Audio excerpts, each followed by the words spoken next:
Cukraus kiekis kraujyje turėtų būti ne mažiau kaip 4, bet ne daugiau kaip 10 mmol litre. Tačiau ne visada pavyksta išlaikyti tose ribose ir kartais cukrus pakyla aukščiau kaip 10 mmol. Kaip atpažinti, kad cukrus galbūt yra aukštas? Tai yra, atsiranda nuovargis, energijos stoka, skauda galva, atsiranda troškulys bei dažnas šlapinimasis, atsiranda nerimastingumas, paraudonuoja žandai, pablogėja nuotaika, atsiranda pyktis, pablogėja regėjimas. Jeigu aukštas cukrus laikosi ilgesnį laiko tarpą, gali atsirasti šleikštulys, pykinimas.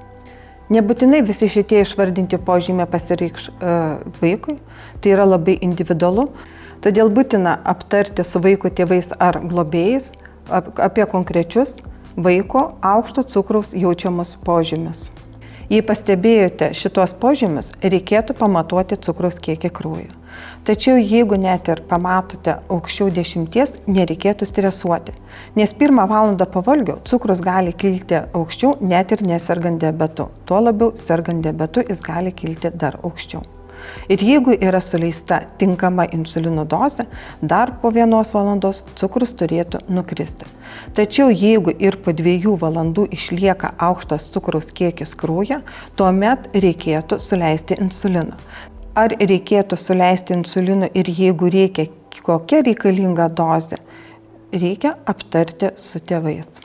Aukštų cukraus priežastys gali būti labai įvairius. Tai nesusileistas insulinas prieš valgį, kas labai būdinga paaugliams, stresas, pavyzdžiui, prieš kontrolinius, prieš svarbius atsiskaitimus, mažas fizinis aktyvumas, užsikimšęs pompos kateteris.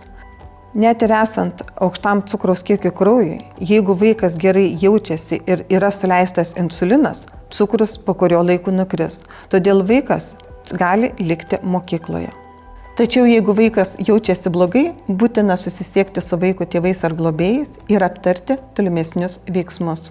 1 tipo cukrinis diabetas kelia daug iššūkių vaikui ir jo šeimai. Ačiū už jūsų supratingumą ir rūpestį.